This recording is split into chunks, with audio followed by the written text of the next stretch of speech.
Hey everyone, thank you for joining us for today's Lunch and Learn. If you're not on our Meetup, we have a Lunch and Learn every 2 weeks from 12:30 to 1:30 p.m.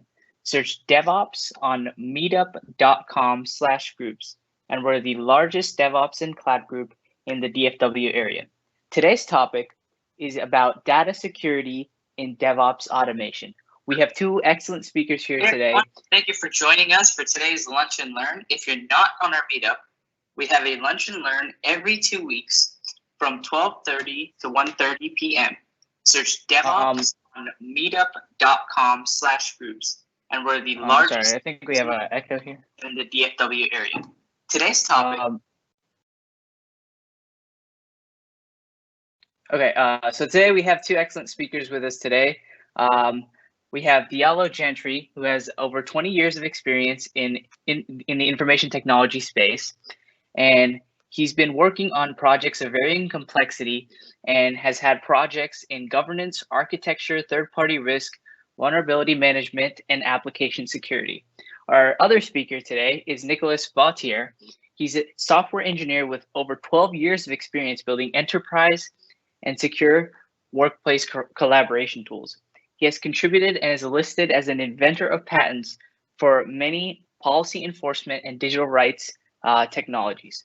Today, Nicolas is a developer advocate at Ionic Security. I'd like to thank these two speakers for joining us for today's event. And without any further ado, let's hear from them.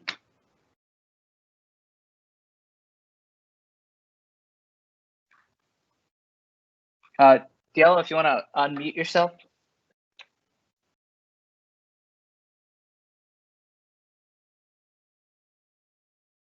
Can you hear me now, Sri? Yep, we hear you. Loud and clear. All right, great. Thank you. Thanks for that intro, and good afternoon, good morning, and good evening. Just to make sure I've covered all my bases, depending upon where we're dialing in from.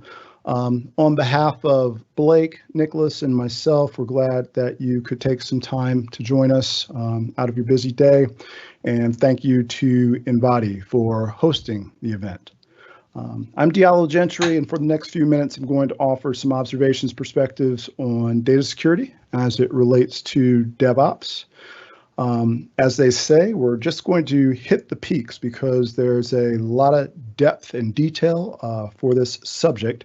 But hopefully today you'll gain some benefit from the conversation, including awareness and/or a bit of what to do and even how to do.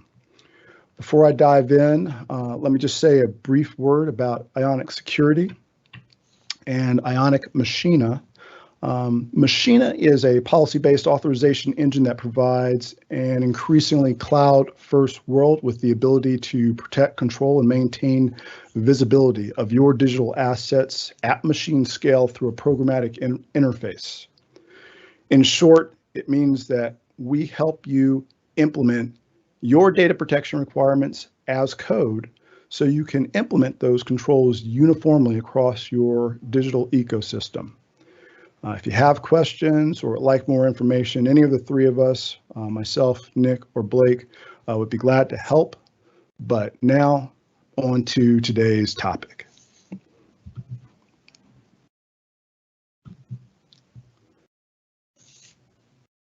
So just a quick start with the agenda so you can see the direction that we'll be going here. We're going to touch on some of the expectations around DevOps. And from there, we'll transition to what are some of the bad things that can happen or that we should be on guard for, along with some recommendations for avoiding and/or correcting those things.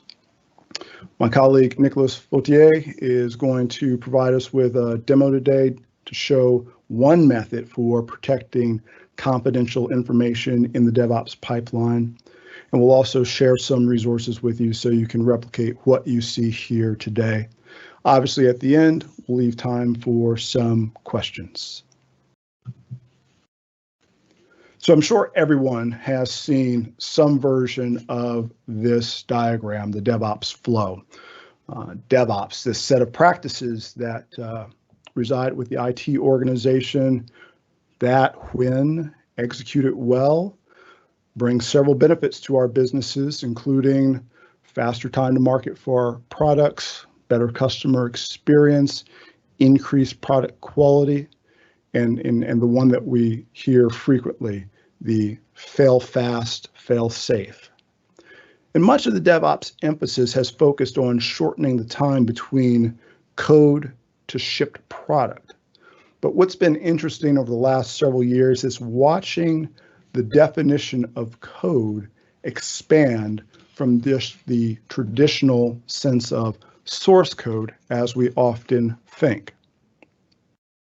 So as we look around in our IT departments today, code is everywhere and part of everything's.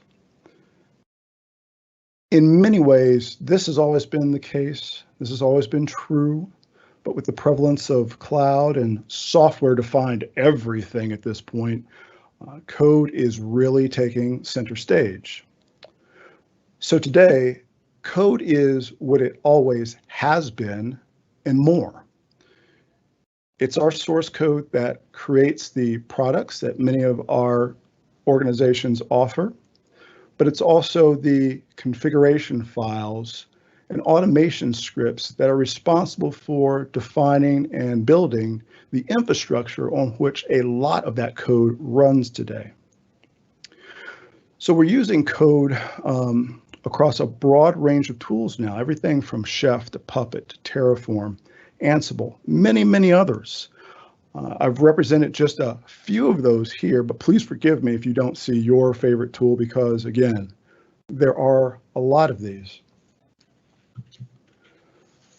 But with this expansion of code and our use of code today, one of the things that we're observing is that the risks that have historically been associated with code are finding their ways into more and more places across the enterprise. And these risks are not new. Our developers in many instances have been dealing with these kinds of challenges ever since we've been using software in business. But what's happening today, because again, the expansion of the meaning and definition of code, more and more IT professionals are having to deal with and manage these risks. So again, this can be a fairly deep pool to dive into, but let's look at some of the common risks that affect infrastructure as code in particular today. So we have undefined standards, absence of poor monitoring across the pipeline, the potential for widespread propagation of misconfigurations, the excessive use of privilege within infrastructure as code tools, potential vulnerabilities in infrastructure as code templates, and the one that we tend to spend a lot of time on, certainly I've spent a lot of time on in my career, is the exposure of sensitive information. And today that not only comes about through some of the common sources that we would typically think of, for example, a database or even unstructured data within an organization. But again, we're finding more and more sensitive information, such as credentials, secrets, configuration elements, within these new tools that we're using in our cloud environments. And because all of these things are being treated as code, one of the tools, resources that we're finding in greater use today are code repositories. And code repositories can certainly have a dark side. And I'm going to spend some time here just talking about a couple of identified and publicized examples that some of you may be familiar with. Uber and Linda both experienced breaches in the fall of 2016.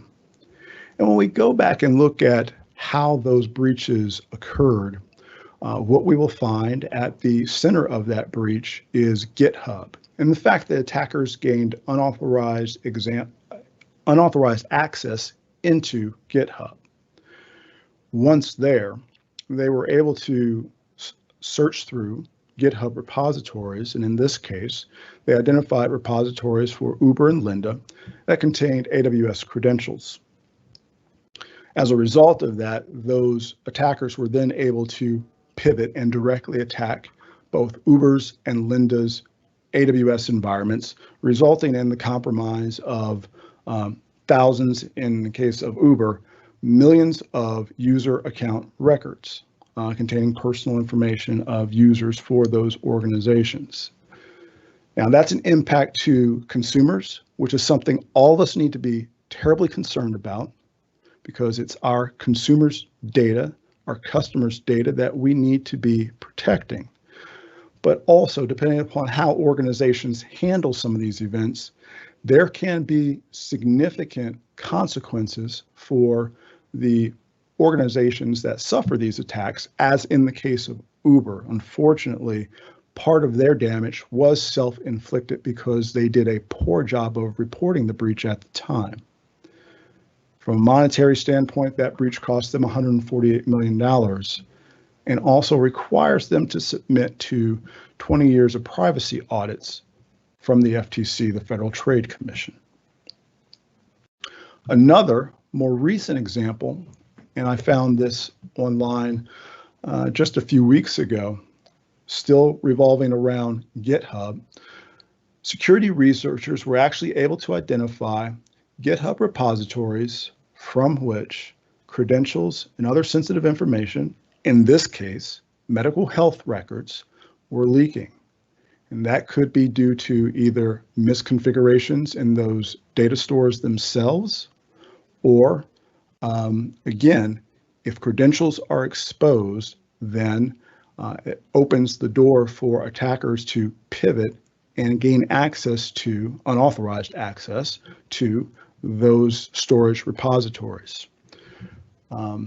Just to point out the quote here, number of threat actors misusing or attacking GitHub repositories is anyone's guess. This is happening on a regular basis. And unfortunately, that means GitHub is being recognized as a valuable source of open source intelligence about what organizations are doing, where they're doing it, and then potentially offering an opportunity to penetrate more deeply into those organizations. And quite frankly, while a lot of the emphasis of these examples falls on a service such as GitHub, it doesn't make any difference whether or not the repository is public or private. That is to say, you could have a source code repository, a Git-like source code repository within your organization. If an organization is penetrated, again, attackers know that there are certain areas within the organization that they want to probe, they want to investigate, and they want to look for additional information about where they can go next to further their attack. And so even in the case of a private repository in a private cloud or in an on-premises data center, attackers are going to be looking for source code repositories as a resource to advance their attack. Even just this morning, as an example, I wanted to bring to your attention, you can do this yourself by going out on GitHub and just doing a search. In this case, I was simply searching for password in AWS.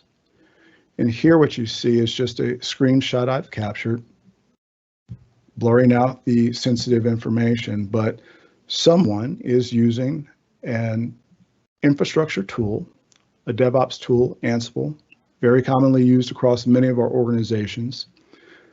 Looks like this is going to be part of the configuration stored in a YAML file for a MySQL database. And here we can see the customer probably making use of the Amazon AWS RDS service, one of their database services. We see a username, we see a password that was actually stored in this file and findable out on GitHub in this case. So this is something that we certainly need to take appropriate action to be cautious of, most certainly, to avoid, definitely, and to control to the best of our ability. So how would we go about doing that? Many of the possible approaches for addressing these kinds of risks are the same approaches that have always existed. And one of the ones that I always like to start with, for two reasons: it's a good practice and it does require collaboration between multiple teams, and that's threat modeling. And as we talk about the need to shift our security practices in the DevOps cycle to the left, the earlier and frankly more frequent that we do this, the better off our organizations are to know what we need to be protecting against. A second thing that we need to do and continue to emphasize in order to make sure that we're protecting and safeguarding sensitive information is maintaining awareness and visibility. It's always been said in the security organizations that I've worked with or worked for that you can't protect what you don't know. And so therefore, we need to make sure across all of our automated DevOps processes that we have a good awareness and understanding of what exists, what should exist, so we can then find things that don't fit into our world, our environments.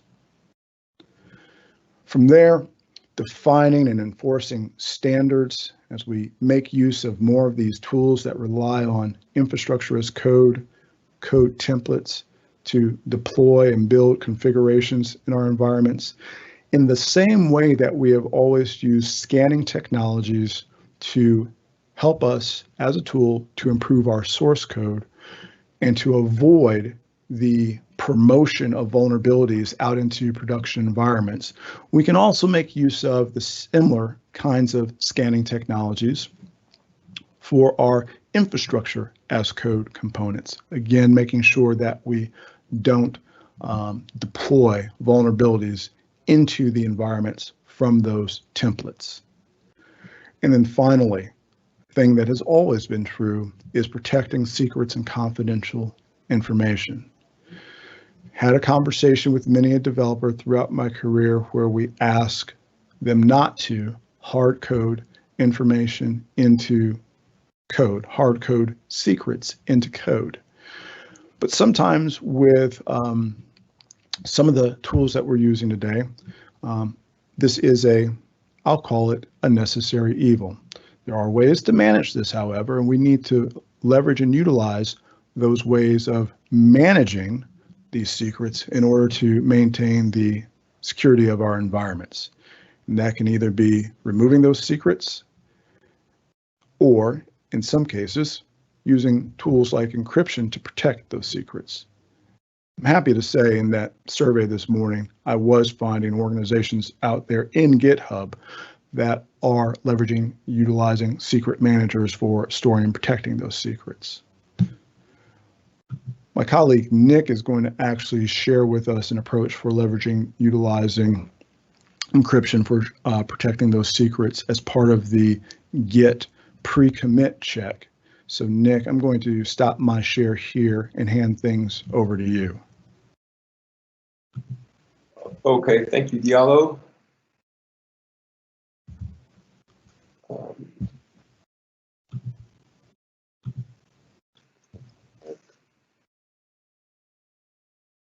Nick, I think you're ready to go there now.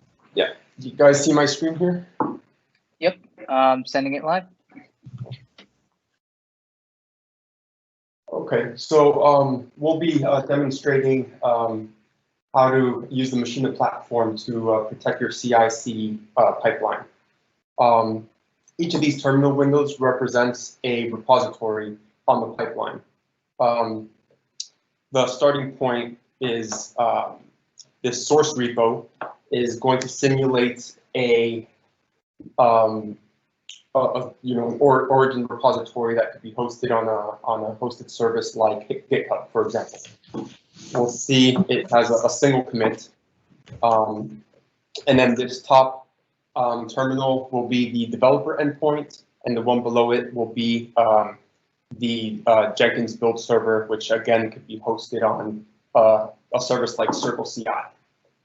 So as a developer, we will clone the source repository,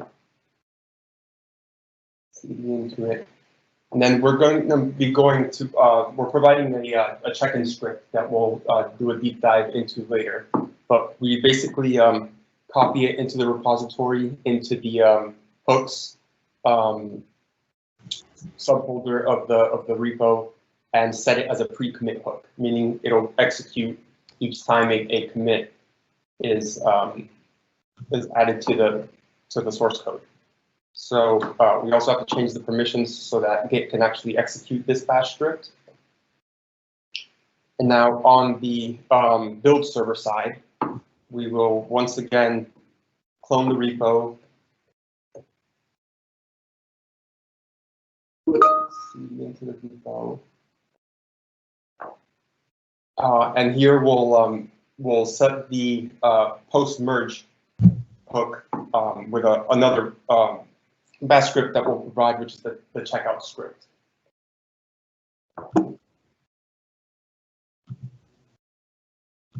This one also needs execution.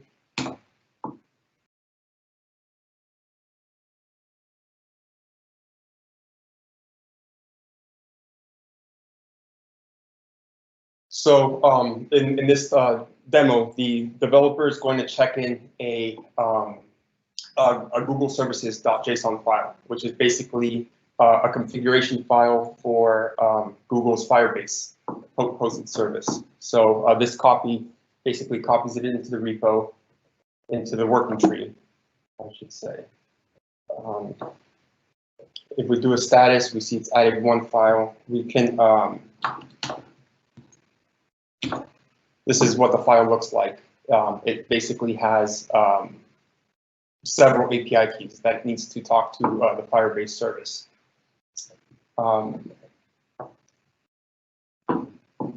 We'll add it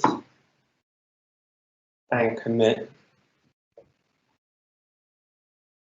So you'll see when the developer commits that file, it invokes the check-in script, which basically looks for exposed API keys and uses the Machina CLI to obfuscate them. So now the developer will push this to the origin repo, and now the CI/CD pipeline would presumably be polling for changes and check out the code. Here on the right, we have the Machina dashboard, which basically gives you live analytics. We can see each of the protect operations that were invoked by the check-in script. So on checkout,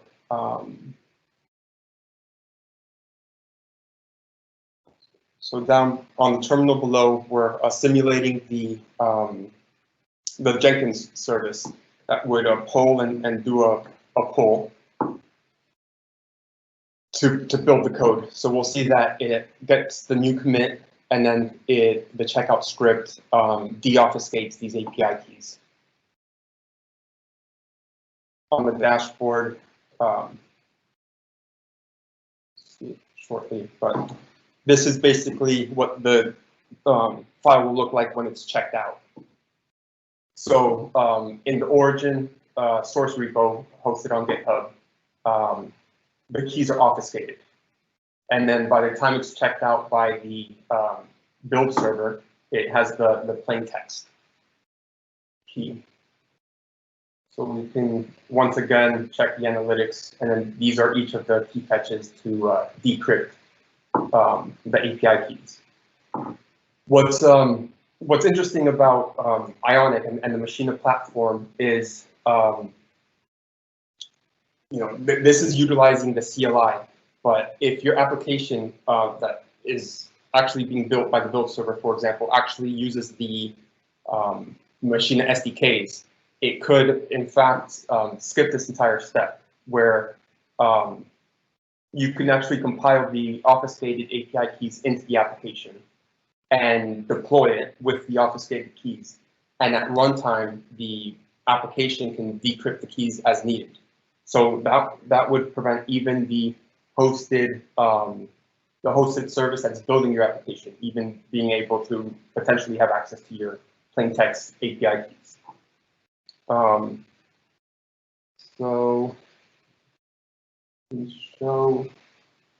Now I'll just quickly show you the actual bash script that we put together. It's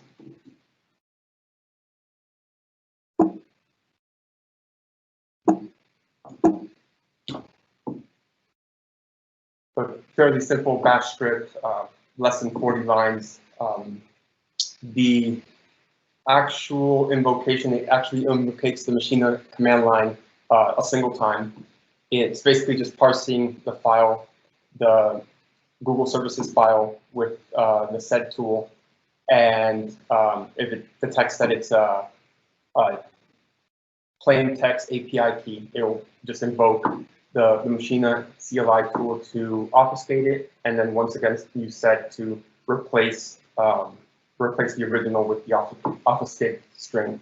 And the checkout script basically does the reverse of this operation. With that being the end of our demo, we open it up for questions.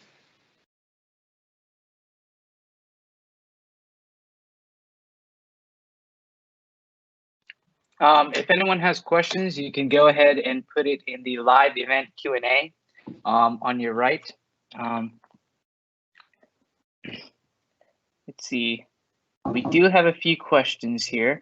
The first one is, so if there's a smaller company or a company with not as many resources to have a complete procedure in place, what steps are high impact that we can take that we could use to prevent these sort of breaches?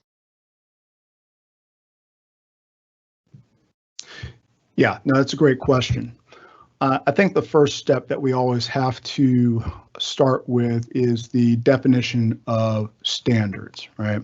When we're looking at the production of code, whether it's source code or whether it's infrastructure as code, the potential to impact, or let me phrase it this way.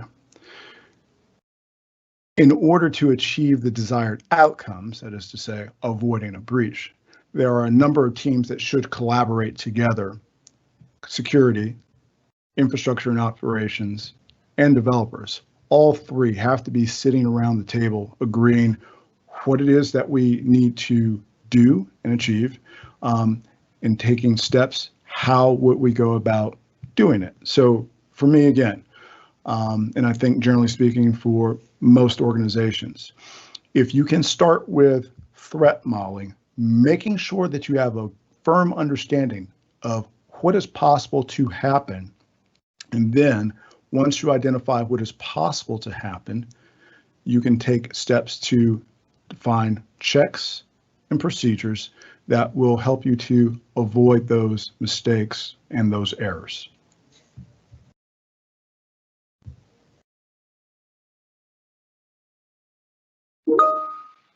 All right, sounds good. We have another question here. It says, how would you recommend that companies prepare for security audits?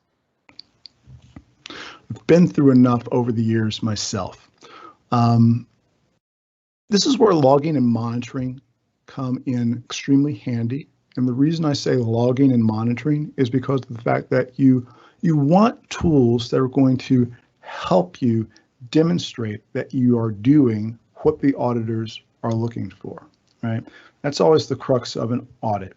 You need to define what you're going to do, and then when the auditors come, you need to prove and demonstrate to them that that's actually what happened. And so tools that help you create that audit trail, that audit log, are extremely beneficial. Anything that you would leverage and utilize, as with the example that Nicolas was showing, when you're doing your code commits, if there are checks that are happening during the process of the commit, those activities should be logged, either in the code repository or through some other event monitoring mechanism. You then want to make sure that you have those reports, those records, available for auditors to review upon request. So again, you want to make sure that you're defining what it is you're going to do, and then collecting the evidence to ensure that those things and to prove that those things were done. Leverage and utilize your automated systems as much as you possibly can in order to make that a less painful process. Okay, we have another question here. What would you recommend for smaller companies? Would you recommend that they hire outside consultants to handle all their security, or do you think it's valuable to do that in-house? I think whenever possible, it's good to develop the skill set and the capability in-house. Now, the challenge there is, how quickly do you need to have that capability ready for prime time? So there's a balance to be struck. I can speak from cases I've worked with in the past where we started off with some sort of either managed service or some sort of advisory service that would come in and assist us. But from my standpoint, when I've actually served in those roles as the outside help coming in, typically most of my customers have always wanted to define a path to help them develop their own competency, right? So help the customer develop competency, but sometimes that outside assistance can be very beneficial from the start in helping the organization to get up to speed. But again, especially if we're going to focus on the smaller organizations, everything that you can do to develop that kind of capability yourself, focus on the core, right? Focus on those things that you can do well, can do easily, right? Without sacrificing other responsibilities. And then where you need augmentation, look for that from an outside provider. That's great advice. What tools and software do you recommend as far as securing GitHub? And are there alternatives to GitHub that have security built in? Nick, I'd be interested in some of your thoughts there, because I know you've probably played around with some of these things a bit more than I have, but I will say this. GitHub does implement some protections in terms of identifying stored secrets in the repositories. GitHub, GitLab, not familiar with what some of the cloud service providers like the AWS services or Google Cloud Platform, etc. I know they have repo services, and I'm sure they have built in some of these protections as well. But most of the services now do offer something to the customer because they know this is an area of need, an area of emphasis, and quite frankly, this is one of the easiest things to do. But I'm sure there are other additional tools that would be beneficial to help that problem. Yeah, my thoughts are basically my thoughts on security is if you're relying on third-party services, it's your fate is in others' hands, right? And so as far as common hosted services, GitHub is definitely one of them. One that handles like the whole pipeline, like the whole build server. Circle CI is one that comes to mind. But that's kind of what we're here demoing, is kind of how you can use third-party tools to add a layer of security that you control on top of these well-known hosted services. In this example, we were using Machina to just kind of see the flow of protected data between, in this case, it was a hosted service like GitHub going into a hosted build server like Circle CI. And then you control the data and you can see it each time it's being accessed. Yeah, so those are my thoughts. Sounds good. What books or resources do you recommend for people just getting into the DevOps space to understand this best practices regarding security? There are there are several online reports that I've seen I think are very beneficial. The one that I would start with, and I think the most recent published version is the 2019 version, but the State of DevOps report.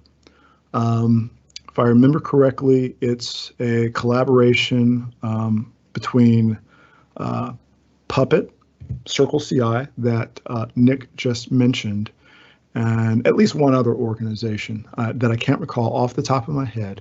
But the State of DevOps report, the last one the 2019 one that I remember reading a little while ago, really did spend a lot of time talking about the implementation of best practices around security. While I think a lot of organizations are continuing to use the DevOps label, we all know that the other label that has been out there in the wild to call emphasis to including and not forgetting about security is DevSecOps, right? But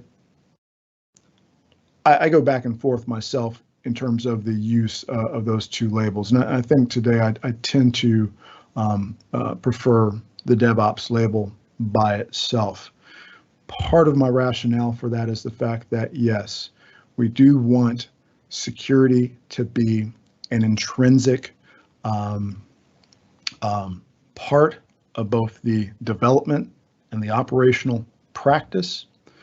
However, what we need to do, I think, is to ensure that each of those functional areas, developers, security team members, and operational team members, maintain hold of and take the lead for their areas of responsibility, right?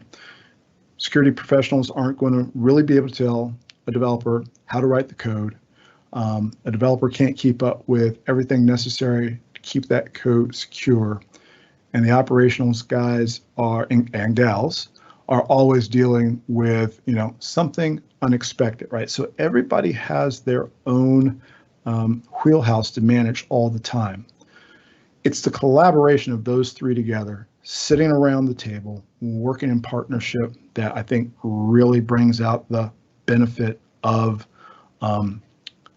everybody doing the best job they can to achieve these benefits that we're looking for as organizations, as in time to market, reducing errors, reducing faults, and making sure that our customers have the best possible experience with the products that we produce. And that experience, part of that experience is ensuring that it's secure. So, definitely take a look at the 2019 State of DevOps report. I think you'll find some good practices in there for how to move forward and how to bring security throughout the DevOps lifecycle. And then also there are a bunch of rich resources that you can then go to from that report for further exploration. Another organization just off the top of my head that I know has been spending a lot of time on these topics is the Cloud Security Alliance. Their obvious focus is security, but they recognize that it is security in service of, again, bringing products, bringing solutions, bringing capability to market to serve customers. And so they spend a lot of time focusing on how to integrate security throughout that DevOps life cycle, and especially when it's deployed to the cloud, which has become an increasing trend for many organizations. There's still a lot out there that have not made that journey or transition to cloud, but there are, many organizations who are surging ahead in that area. And so the Cloud Security Alliance is another great resource to go to, where I think you will find their information useful, and they will likewise point you in the direction of other beneficial resources as well. Right. So let's see here. How do you recommend companies check the state of their security, like an internal audit, so to speak, and how often should that occur? That I would have to say is, much as we talk about continuous integration and continuous delivery of software product, I think when we talk about security, it's another one of these continuous processes. So I think in many answers, questions like this, certainly one of the key behaviors, key technologies that will always come up is monitoring and automation. We know monitoring and automation are of tremendous value, tremendous benefit in DevOps, but certainly in security, it's the same. Our environments are large enough and complex enough that human beings simply cannot keep up with everything that's going on, right? There aren't enough hours in the day, and so we have to leverage our technology tools to help us in that effort. The right tools, as an example, and this is just the first one to occur to me, there are several examples, but a tool like Splunk, very commonly used monitoring tool across organizations, and it has the ability to ingest information from a wide number of sources and to filter up to the top those most urgent, most interesting kinds of events so that a brain walking around on legs can go and take a look and find out what's happening there, and is this something that needs to be investigated further. But it's by bringing automation to the table that I think you establish the capability of continually doing security, continually keeping an eye on your environment, because there is too much of a possibility that if you're only doing it at intervals, what do you miss between the intervals, right? And perhaps the volume of information that you have to sort through in those intervals could be so large that you never really effectively get through it all. So again, I'm going to really offer and suggest that automation is one of the things that we can leverage and utilize within our security practices to make sure that we are always keeping an eye on the ball, and then raising those really interesting events to one of our human analysts for further investigation, and making sure that we know what those interesting events are that we should be looking for. All right, thank you, Diallo. I think that's it as far as questions. Could you guys talk a little bit about Ionic Security and what you guys do over there and how you guys can help before we wrap up? Yeah, sure. Nick, you wanna hit that one? Sure. Yeah, so the Machina platform is basically, so Ionic Security is the company, Machina is the product. It's a combination of tools and basically it's a back-end policy and decision engine with the complementing tools, which include SDKs that you can integrate into your application, and the CLI tool that I demoed today. So it's helps you protect. It's not just leveraging the you leverage the decision engine to enforce your company's policies of when data should be accessed. So for example, in the demo that we used today, we didn't show any policies, but you can, on the back end, dynamically set policies to suit your enterprise's needs. So for example, in the build server that we demoed, simulated today, you can set a policy to say, don't allow it to fetch the keys needed to decrypt the API key, other than the hours between 9 and 5. Or you can say, don't allow the endpoint to access the key in order to decrypt unless the build server is inside a particular building. So if you were to, have a leak, physical security issue and someone removed your build server out of your company's physical walls, they wouldn't be able to run and compile your code.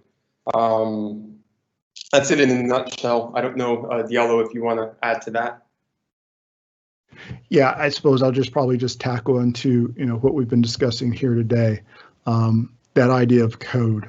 And as a matter of fact, the article I've read within the past week talked about a security concept of detection as code.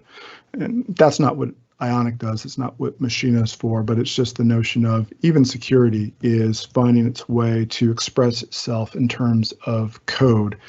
And that, I think, is what Machina does really, really well.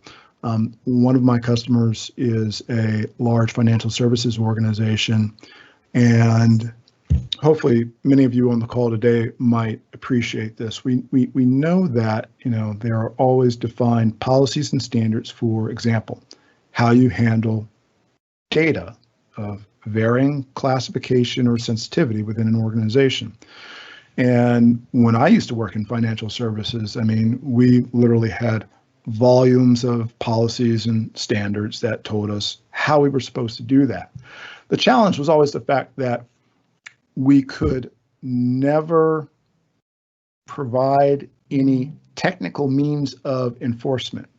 Mind you, I'm talking years ago, but things have changed and things have evolved and things have improved because now we have platforms like Ionic Machina where we can ingest that policy, right? Security administrators can create policy within Machina that says, here is how sensitive data, and obviously the organization has to define what they mean by sensitive data. Here's how sensitive data must be handled and who has access to it and where they have access to that information. Where can that access originate from, geographically or on a network or particular device, etc. And several other pieces of metadata that we use to make a decision around that who has access question. And so what my customer, the bank, was able to do is essentially convert their policy volumes into code and then uniformly enforce that across their banking organization. And that banking organization is a large one, so it's comprised of a number of different businesses. But now what they have is the ability to say, if this is credit card data or if this is personal information, they have a very high degree of assurance that those data types are being handled in the same and consistent manner across all of the businesses, which was always a goal that they had worked toward, but it was just extremely hard for them to achieve. And we were able to help them achieve that using the Machina platform. So really what we like to think of ourselves as doing is taking on and removing some of the complexity from especially the developers, right? So they can focus on core business functionality, core capabilities that customers want, deliver that, and then rely upon a platform like ours, essentially a service, an API call for handling all that security authorization when accessing data. So we do take a huge burden off of organizational developers in that respect. And our customers, I do believe, have been very happy with the results that they've achieved. All right, thank you guys. Huge thank you to Ionic Security for partnering with us today to host this informative seminar. Thank you all for joining us for today's Lunch and Learn. Again, if you're not on our Meetup, we have a Lunch and Learn every other Wednesday, and it's from 12:30 to 1:30 p.m. on a Wednesday. Search DevOps on www.meetup.com/groups, and we're the largest DevOps and cloud group in the DFW area. So I will see you all in the next one. Thank you. Have a nice day. Thank you, everyone. Thank you, Sheree.